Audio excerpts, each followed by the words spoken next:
How's it going, everybody? My name is Bo, and I'm a home theater enthusiast. And this is going to be part 4 of my front wall makeover in my dedicated theater room.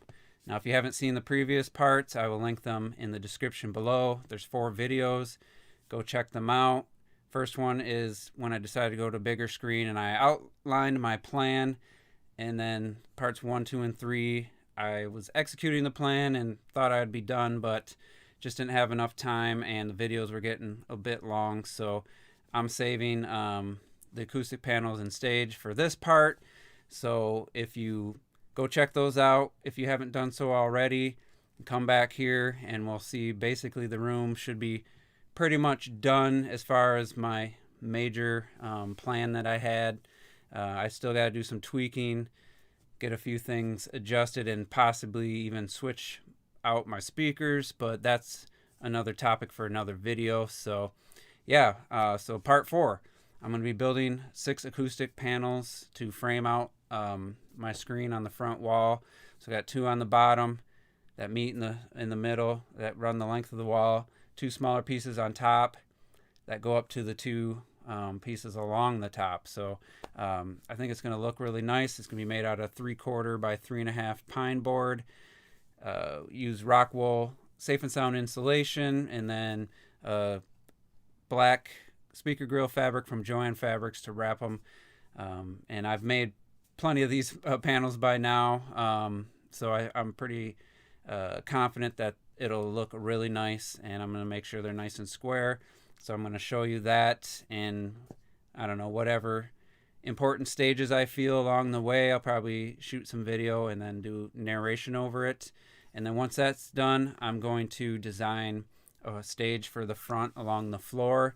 I have some ideas in my head, but I'm going to get on Photoshop and mock up a couple, which I'll show before I start, and then just make it out of pink foam board, paint that, and then top it with black velvet wrapped foam board, and then hopefully get some LED lights or something in there. So I'm pretty excited, but I'm also pretty drained at this point. It's been a lot longer of a project than I anticipated, but we're getting close to the end, and there's gonna be plenty more videos to come though around this front wall makeover and many other things home theater related. So feel free to subscribe, hit that like button, comment, and yeah, let's get on to it. We'll go into the workshop and we'll see about making some frames.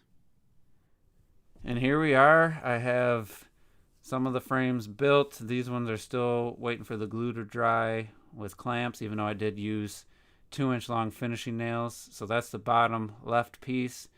That's the top or middle left piece that goes on the side of the screen. And just, letting everything dry. Made sure they were super square and braced them at the 1/3 point just to make sure they never warped or curved. So very important step though is to paint the face edge black, because it will show through if you leave it wood color with that speaker grill fabric.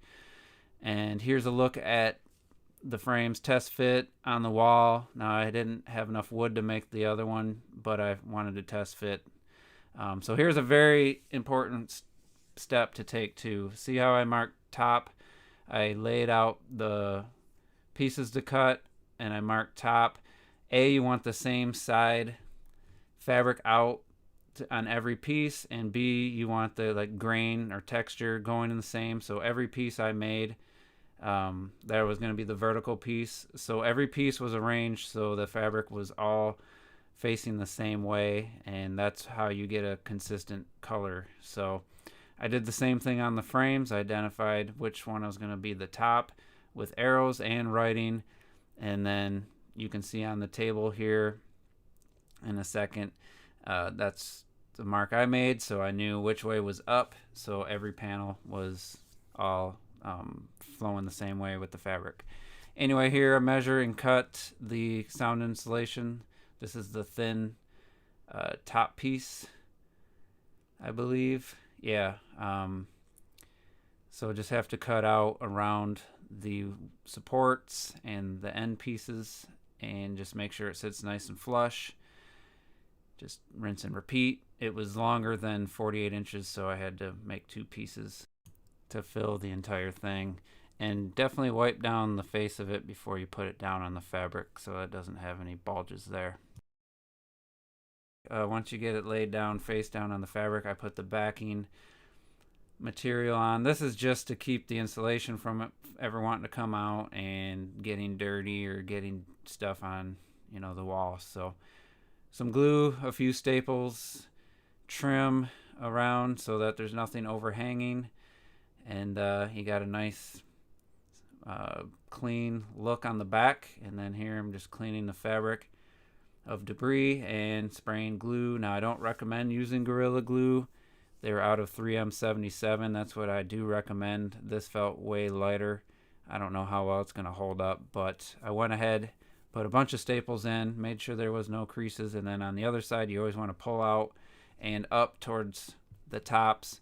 Work your way from middle to the top, staple, and yeah, for the corners, very simple. You just pull up, make sure to pull tight, and then you just basically fold in one side and then pull it over and staple.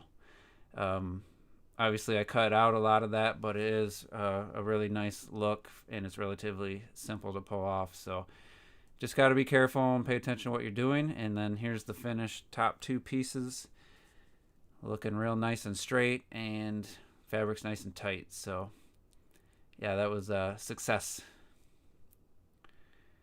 And then here's the two side pieces, and I already had the front pieces in the room. So here I had to make these because on the left and right side of my wall is a 3/4 inch board.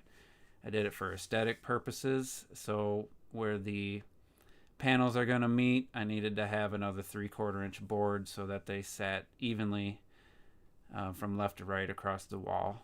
So I just did a couple screws into the drywall, and real simple.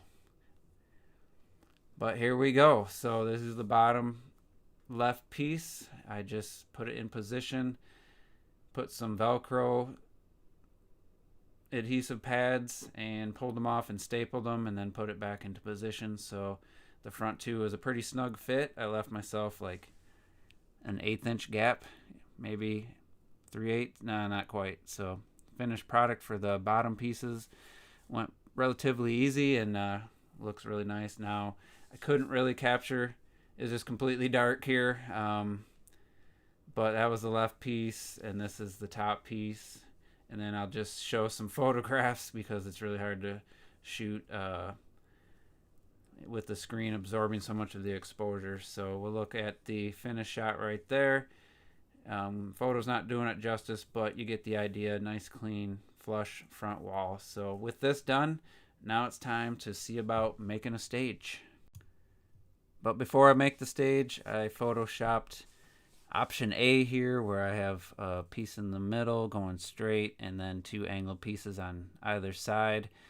Or option B is just to have a straight piece from basically the entire wall, about 6 inches out from the wall. And I went with the angled, as you'll see here. I ripped some foam board down to 3 inches on my table saw, basically made it into boards, and then cut and glued braces. So here are my tests for my tops.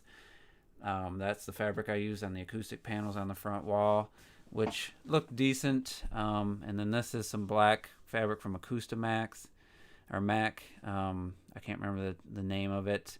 And then third option was black velvet, and when I put it in the room, it was a no-brainer. The black velvet was the way to go, even though it attracts lint like crazy. So here's my angled piece. Now it looks pretty rough like this. I use caulk to kind of fill, and Gorilla Glue to really hold it in place, but it looked pretty rough until I painted it black. Then it looked much nicer. You can see the Gorilla Glue on the seams. It's really rigid. It's lightweight and easily removable. So I didn't want anything permanent. I didn't want anything made out of wood to absorb more moisture in my room in the basement. So there's the pieces I'm going to cut for the tops. But before that, let's look at the base in the room. And right away I knew the black wasn't going to work. It just right up against the trim. I have extra trim paint, so I decided I was going to paint those. the base, the color of the trim. I did make the tops and made sure to leave gaps for once I had the fabric on, that they'd still fit. And yeah, I was kind of iffy about having that like triangle shape. So what I did was I cut 6 inches away from it being a point and just made it flat, and then I just painted the tops with the flat black, and it was much nicer look. Now that paint isn't an exact match, but I do have enough to paint it the exact color. But this gave me a good idea of what it was going to look like, and I also tested an LED light, 2-inch light. So yeah, now that I was kind of settled on the design, that's the black painted top, and there's the Premier Velvet from Jo-Ann Fabrics. I stapled it down even though I didn't need to, so that it didn't slide or anything when I wanted the top to be nice and flat, no creases or anything. So I just lifted up, sprayed the glue, dropped it down, and then, did the edges and then the back and cut the corners, and it turned out really nice. There was no creases, no ripples, so very happy. It's a pain to work with spray glue and velvet, let me tell you. This piece was way easier. The angled pieces, however, were a pain in the butt. It probably took me 40 minutes each one. Just hands were covered, but it was the holes I cut out for the LED lights, and then marked the left and right, and then got the velvet on, and then I did put some of that backing material just because it was a little sticky, and I thought it'd just be a little bit nicer. And there you can see the dimple for where the hole is, which I have to cut out with a utility knife, which it doesn't look amazing right here. I'm going to say it looks really good to the naked eye. And then I spray painted the lights black. Got a little overspray on that one I wasn't happy about. The other one turned out great, but yeah, so there you go. Now we're going to get it all put together, and we'll see you when we're a little further along. So here we have all the components. I have a smart power strip from Casa TP-Link. There's the finished left and right wedge pieces with the painted LEDs, and then the electric boxes I wired in just a standard PC plug or standard 3-prong. It was real simple, and then just wanted to have the ground wire going to something, even though it said you didn't have to, but then you just plug that into the light, and it's real simple. There's the straight piece, and I just gotta, had to pull out the front panel so I could access the plug. I actually had to flip the plug around, but here is all the wiring done. Don't love that it's just sitting on the floor, but it's not gonna hurt anything, and I'll have easy access to it. The Wi-Fi signal worked great, and yeah, it all worked out pretty good. Easily removable and changeable in the future, but here's the final look. You don't really see the glass for the LEDs when they're off, but here's what they look like on. Now I wish I could have done or gotten a 5500K instead of 2700K, but it does give it a nice look. I'm pretty happy. I wish, and I might do something for the center, maybe a short LED strip, but yeah, I think it's a really nice look, and with the lights dimmed, it looks really nice. They do get a bit warm, so I'm not going to leave them on for hours and hours, but yeah, it's a cool little effect, and just easily turn on and off with the phone app. And yeah, that's, pretty much finished what I set out to do.